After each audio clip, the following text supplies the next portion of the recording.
Blessed are the poor in spirit, blessed are they who mourn, for the meek shall inherit the earth.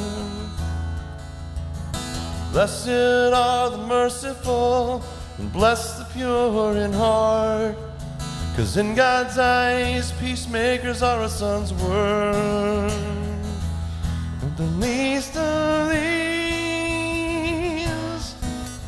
shall be called great. And blessed are the servants who come in the name of the Lord, who give their all but gain no renown. And surely those who persevere, whose efforts are so ignored, shall put off their thorns and take up gold for their crown. 'Cause the least of these shall be called great.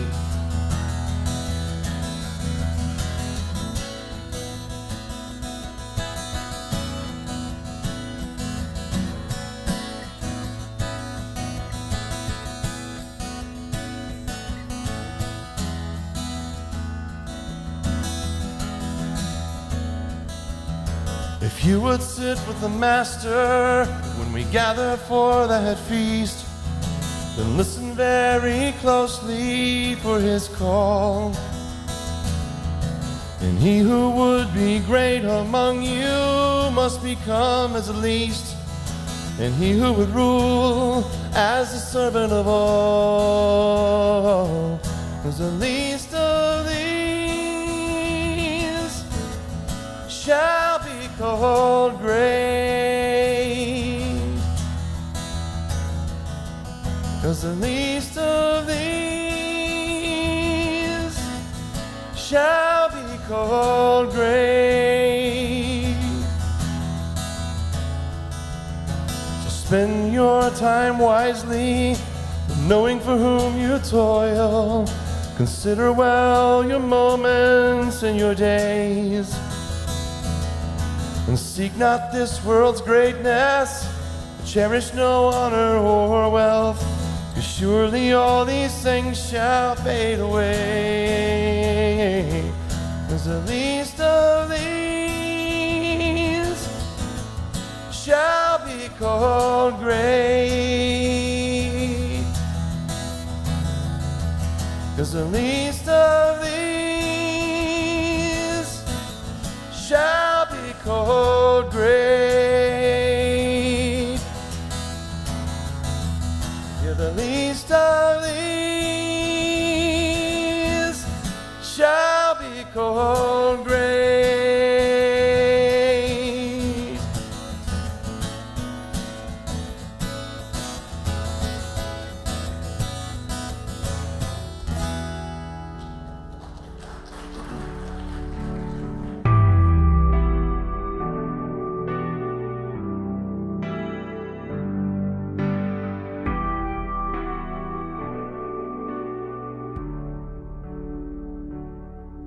Let's play a game today.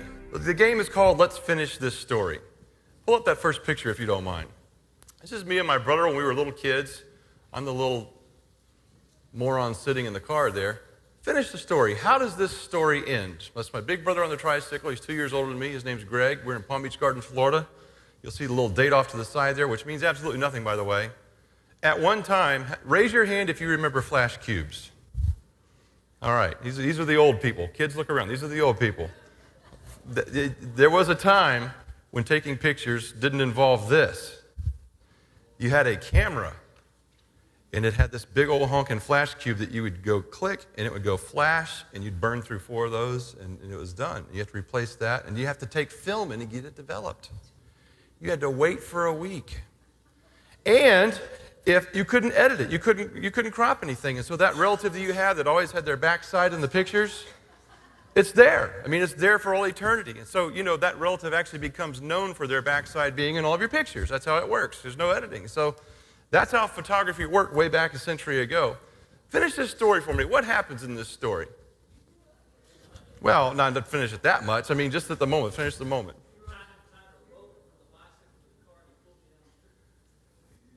That's what it would have been for if you were there for sure. What's that? Yeah, exactly. Well, this scene, like so many others, ended up in a fight. That's why my parents always took pictures beforehand, when we were looking cute. And yes, that car is made out of metal and painted with lead paint, in case you're wondering. That's what happened to me. Yeah, it makes a lot of sense. Pretty much every picture that we have ended up with the two of us fighting. Let's finish the next story. This was a good one. Yes, this is a picture in North Carolina at my grandparents' old farmhouse, and that is indeed a picture of two little boys with sticks pushing their sticks down a gravel road. Yeah. So the next time your children say they're bored, just tell them, well, what Pastor Ken used to do when he was a little boy was he'd go get a stick and push it down a driveway. Is that pathetic or what? I mean, next time your kids need an upgrade on their iPhone or their battery's dead or the internet's not working, I mean, this is how we used to entertain ourselves. Is this horrible or what? So how does this one end, do you think? Yeah, there's sticks here. I mean, I don't remember this. I can guarantee that my brother's stick was wrapped around my head at some point in time through this whole thing. It's just how everything ended. Let's do the next one. This is actually another one. Yes, we grew up in sunny South Florida, and no, we never wore a shirt and never wore shoes. Notice the terrazzo floor. That's where we used to bang our heads on a terrazzo floor. And notice that little red thing off to the left of the picture. Anybody know what that is? Encyclopedias. You remember those? That's how old this picture is. We're building a model ship here, and I think the end of this story actually is we built a model ship, because I remember the ship being around the house. So we must have actually finished it without killing each other. That was kind of our life. Our life was spent fighting. My brother and I were just constantly at it. And so it was one of those deals where my mom had a way of dealing with it. We'd be fighting outside. She'd say, don't come in until you're done. Which means that I'd be dead, because that's usually how this all worked out. He was bigger than me, and he tore me up a good bit. But that's how it worked. I love Tammy Six talks about how Eric and Jason used to have to resolve things by putting a quarter on their noses, nose to nose, for 5 minutes staring at each other. I thought, that is absolutely fantastic parenting skills. Yeah, on her end. Just try it sometime. You'll see. You're getting ready to have two. You'll understand. Moms, I want to encourage you today, because there is kind of a good news to all of this. It's not all the fighting and stuff. Pull up that next picture if you don't mind. This is my brother and I. I think I was probably 19 and he was probably 21. It didn't show up very well. You can't really see my mother's face, but you've heard of people having that cry for help. Have you heard of that before? That's what it is. It's the cry for help. Let me out of this house, please. And that's what life looks like when your kids are that age. But pull up the next one, moms. Here's the encouraging part. This is what my mother looked like after the kids were out of the house. Isn't she beautiful? I mean, she's just standing there smiling, not a care in the world, and life is good. So there is hope, ladies. It's not all going to be bad. There will come a time when you can relax and enjoy yourself. Moms are equipped to handle so many things in life. Everything from the messes, the dirty diapers to start off with, and all of the boo-boos and the bedtimes and the dinner times and the bath times and the getting ready times and school this and baseball that. I mean, all of those things. Moms just seem to be equipped to be able to handle those things without a lot of fuss, or at least that's my memories at least. And most moms don't think about all those other little things, but the thing that I have never met a mom yet who said, I really enjoyed it when my kids fighting, that wasn't a big deal to me at all. I've never heard that.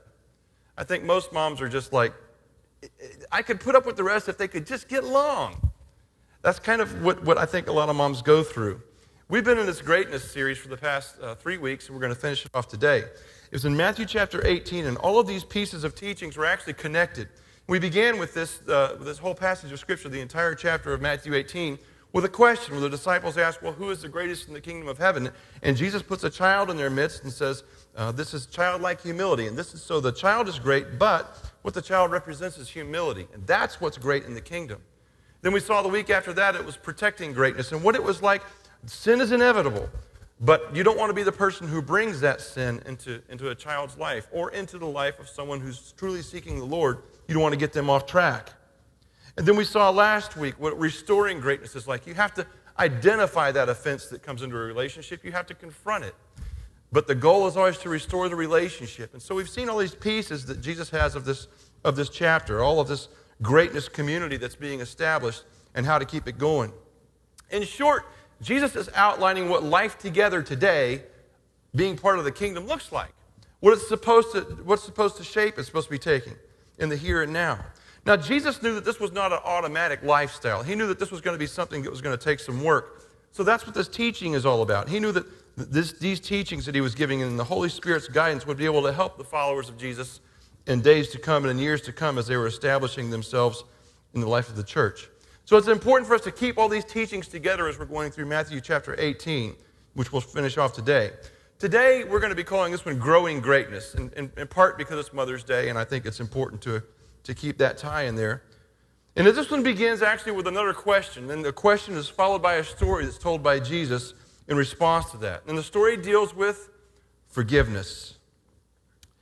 Greatness is like these teachings that Jesus is sharing. It's not automatic, and we know that it requires some raising up in our homes in order for greatness to actually take root.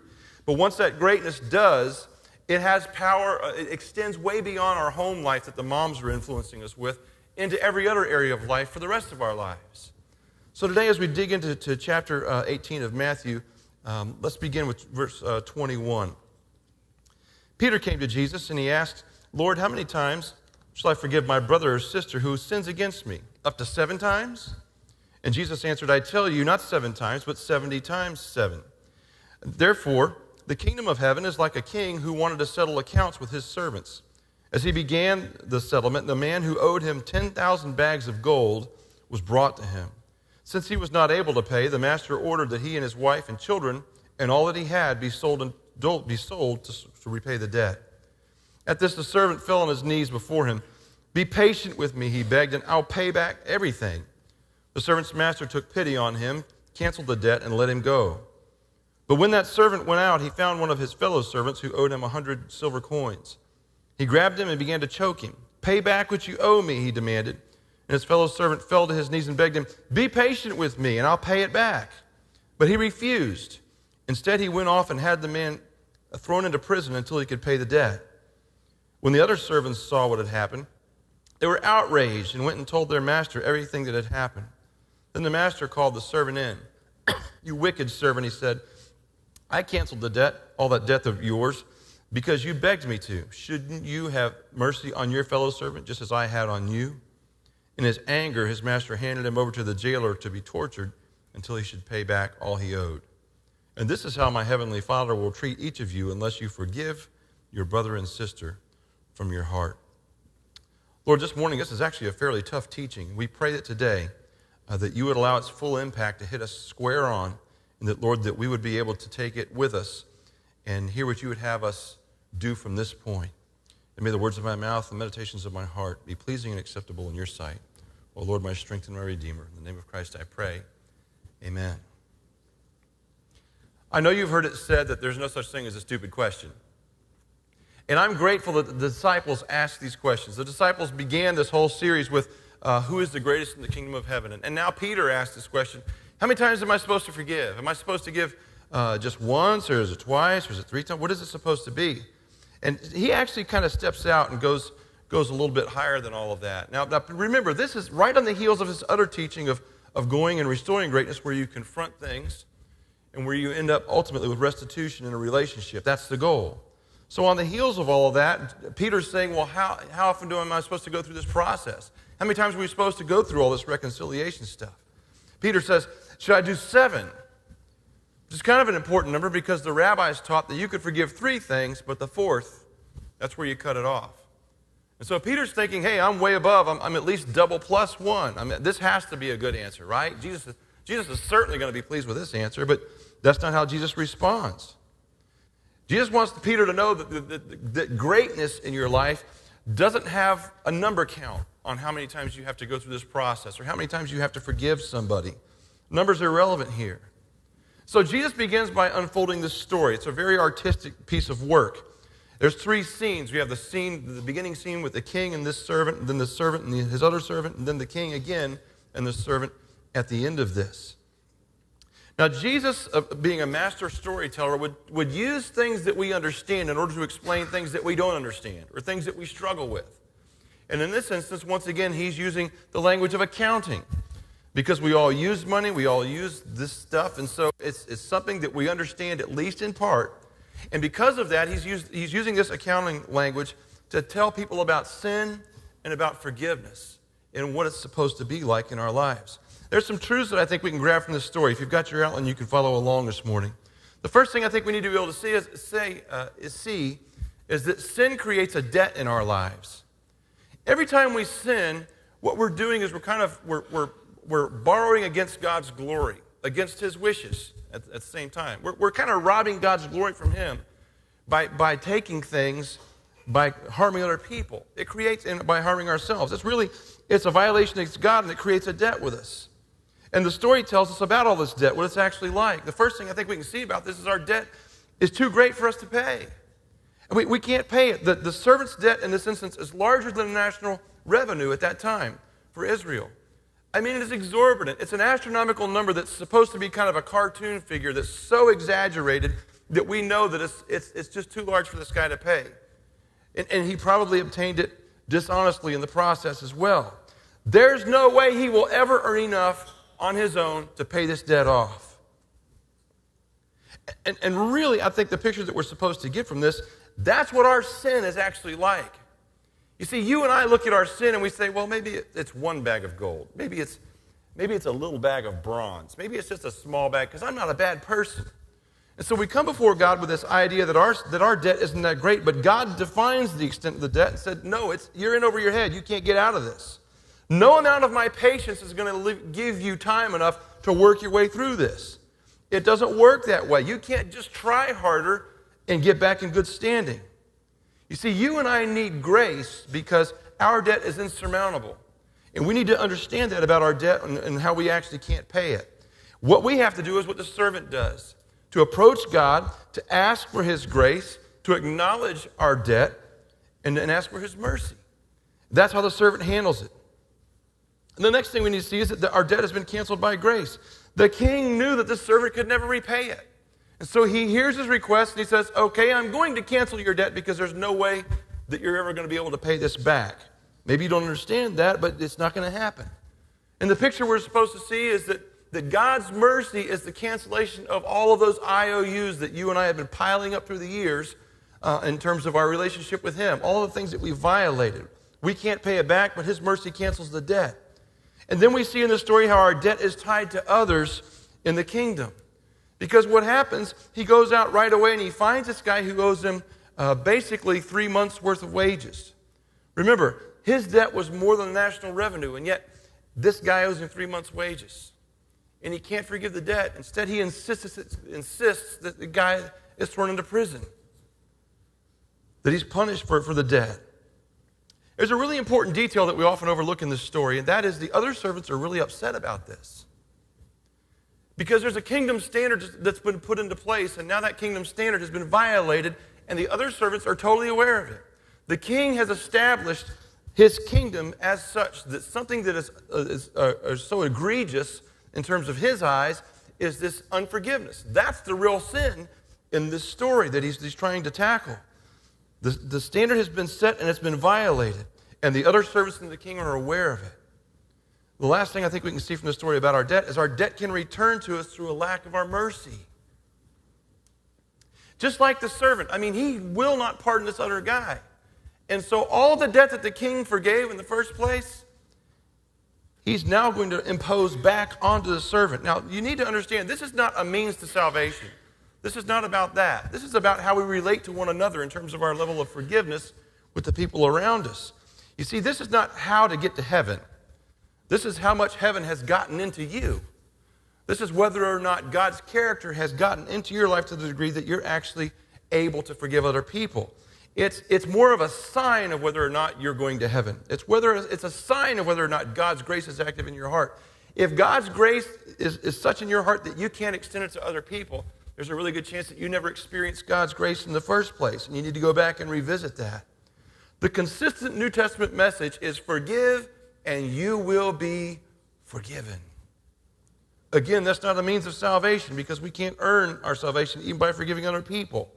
But because we have been forgiven, our character should be such that we do forgive as a result of all of that.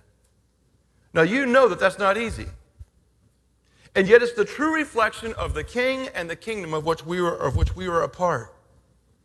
So this morning, if you and I want to see greatness growing in our lives, in our homes, and all around us in the different relationships that we have, Jesus shows us how at the remainder of this passage. Let me just walk you through a few things here this morning. The first thing I think that in order to grow greatness into our lives is to acknowledge the offense.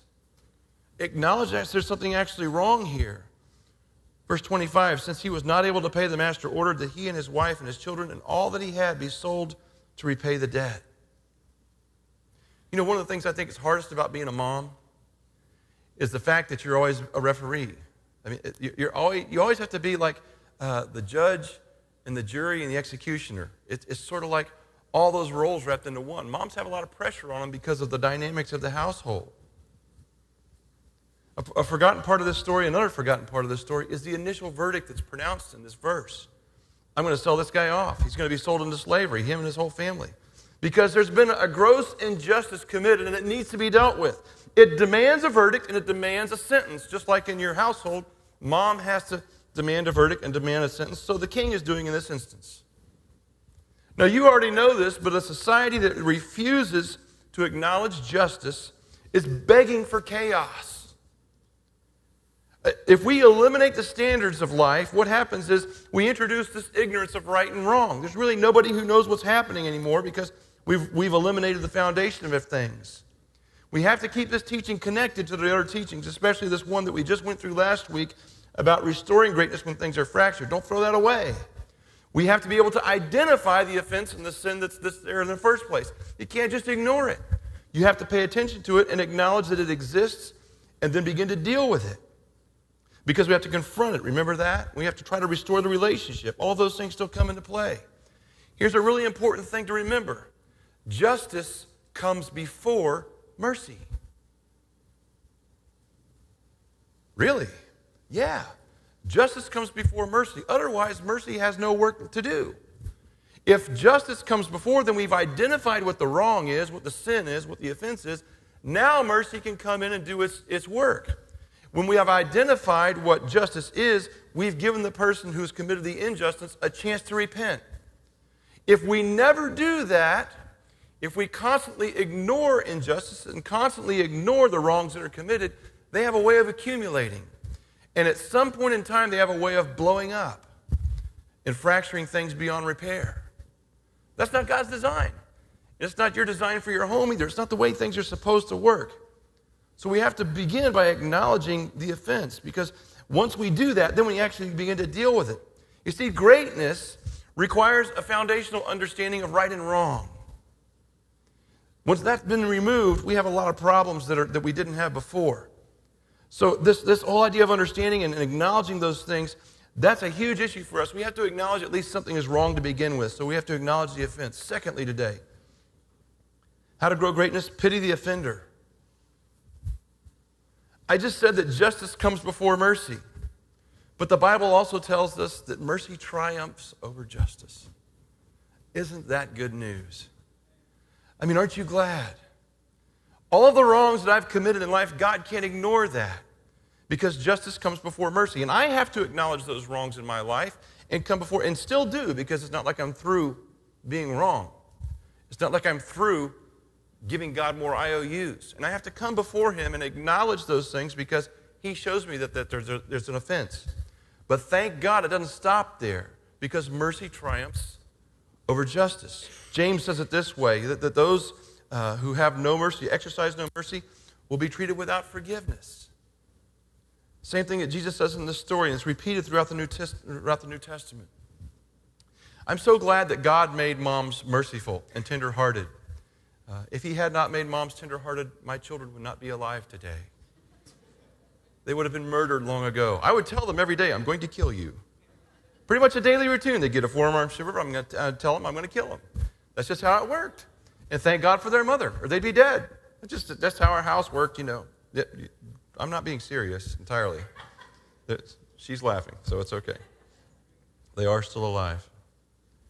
The king knew that the servant could not pay his debt back. And so he heard his cry and he said, okay, I'm going to respond. I'm going to extend pity to you even though you don't deserve it. And even though you really don't even understand how bad your debt is, I'm going to extend pity to you. Remember in verse 7, chapter 18 of Matthew, Jesus says that sin is inevitable. It's going to happen. Woe to the one who actually offends, because the consequences are severe whenever we have these offenses that we carry out in life. But the character of the king is such that he's capable of forgiving and pardoning the greatest of offenses, as the debt is displayed in this chapter. And he gives this guy a chance. Really, here's kind of the hardest part of the story, I think, for you and me. It's pardoning the unpardonable. How do you do that? How do you forgive something that is so terrible and so far beyond what you can repair? Now, you and I have all been hurt by people who just didn't really care about it.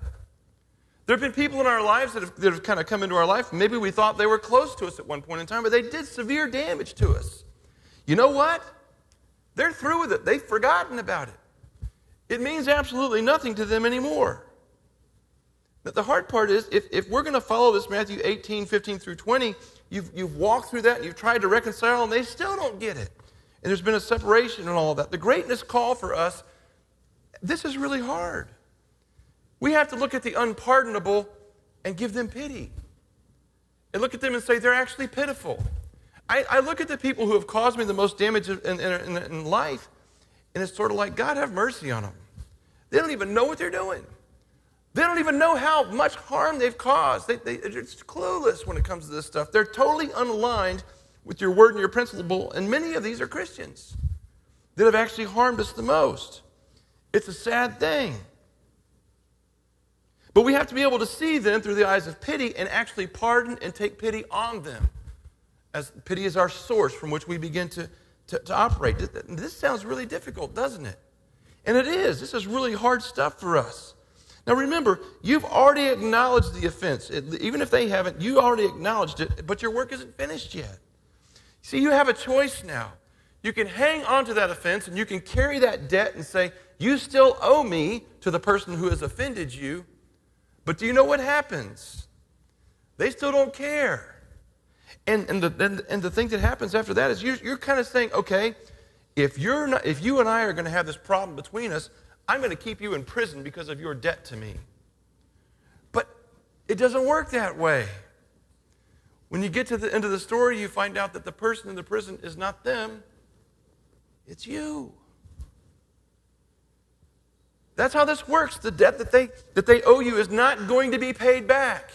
If you've worked through the reconciliation process and gotten nowhere, if it's not going to get paid back, I just need to tell you today, if you do not cancel that debt that they owe you, you will end up in your own prison while they're wandering free. It'll be your bitterness that's harbored constantly. It'll be your anger that's harbored constantly, and they won't have a clue what's going on. See, when we pity the offender, we're actually helping ourselves. When we cancel the debt, what we're saying is, I trust the king to handle this offense. That's freedom. My sense of revenge is kind of limited. Now, I have some great ideas. I mean, I really do. You should hear them. Some of you are part of them, as a matter of fact. No, not really. But when I let go of that debt and I cancel that debt, it's off my back now. I mean, it's not. They're kind of no longer part of the equation. God can handle that stuff. To me, it's like saying, God, I don't want this debt that they owe me on their account. And so would you please take that bill of sale where they've robbed me? Would you just take that and draw a line through it and tear it up and throw it away? If you'll do that, God, I release them from that debt. So they got off scot-free, right? Is that what happened? You've just released the responsibility for that debt. But trust me, those people that have hurt you, they're out there hurting other people too. And God's paying attention. Trust the king with the debt. Cancel it on your own. You see, when you do that, what happens is you get set free and the pardoning is releasing you. And you become one of those 7 times 70 people. You become great. This is greatness. You're no longer shackled by someone else's offenses and debts. Finally today, how do we grow greatness? We make greatness the standard. We make greatness the standard. This passage, I just love this. Verse 31, when the other servants saw what had happened, that this guy wouldn't cancel the debt of his fellow servant, they were outraged. And they went and told their master everything that had happened. I don't know of a single mom that doesn't want peace in her home. All those little pictures I showed you. I mean, I know that my mom was going, oh, dear Lord, could you just get them to quit? Oh, they're driving me insane. Every mom wants that peace in her house, but every family needs to know the difference between right and wrong. Every family needs to be able to deal with pity and pardon in their own homes. And it's like that with the kingdom. It's like that with the kingdom that you and I are part of. If there's going to be greatness, we have to be able to acknowledge the rights and wrongs. We have to work the process to try to restore things, and then we have to practice the forgiveness. That's great how greatness works. The thing I love about this is that all the other servants of this kingdom are aware of the master's grace with this servant. And they're also aware that this master's servant is being ungraceful with another fellow servant. They see it happening because the greatness standard has been set in the kingdom. They understand that this is a really bad thing that's taking place. I mean, this is a wrong. The servant's failure to exercise grace, it violates the kingdom standard that the king has put in place, and everybody knows it. It's a very noticeable grievance, and we see the king begins to step in at this point. And I love the picture of the king and the master in this story because he listens. He listens to the first servant, and he grants him pardon, and he pities him, and he cancels the debt. But when he messes up, he listens to the other servants that say, hey, this is a wrong thing that's taking place. We know you canceled this guy's debt, but we saw him, treating the other servant harshly. The king listens to both things, and the king is able to be just and merciful at the same time. What a marvelous king. And what a great picture for us. You see, unforgivable sin in this kingdom is forgiving 3 times and calling it quits. I'm not going to go to 4, or I'm not going to forgive at all. That's not how it works. In this kingdom, things work very differently. When we become the kinds of people, the greatness people, who forgive 7 times 70, when we become those people, that's kingdom living. That's greatness. That's the foundation for a home. That's the foundation for a church. That's the foundation for all of your relationships in life. We begin to lose count of how many times we've forgiven somebody. How many times have you forgiven your spouse? You better not have a number in mind. I mean, this should be old hat by now. You have to develop in your heart and in your mind a way to continually forgive the people that are just part of the rub of life. And after a while, you lose count. That's a sign of greatness. It's 7 times 70. We've developed a character of the king and the character of the kingdom. We've developed mercy. We've developed forgiveness in our lives because we're not snapping constantly and we're not demanding other people pay us back constantly. Paul says it this way in Romans 13. Let no debt remain outstanding except the continuing debt to love one another. For whoever loves has fulfilled the law. Man, what a great promise that is. Unfortunately for us, stories of forgiveness are often the exception and not the rule. But try to imagine a household where unforgiveness was abnormal, where the most normal thing in the world was to work through all things and forgive and not keep an account. That's the picture of the kingdom. That's the picture of greatness. Imagine a kingdom where unforgiveness was actually forbidden and that relationships had to be kept clean or you were out of the kingdom. Imagine that kind of a thing. That's the greatness kingdom. That's what Jesus is talking about all throughout this passage. Let me wrap up the entire series today. The kingdom, this is the kingdom where greatness is defined by childlike humility. And leading childlike humility away from the Lord is one of the greatest offenses you could possibly commit. But those offenses within this kingdom, those offenses and that damage can go through a process of restoration, which allows us to correct wrongs and heal relationships. It's a kind of kingdom where even if sin is inevitable, grace is inexhaustible. Yet there's still a king's justice awaiting at the end for offenders. Isn't it interesting? All the things you learned growing up from your mom are part of the greatest kingdom ever known.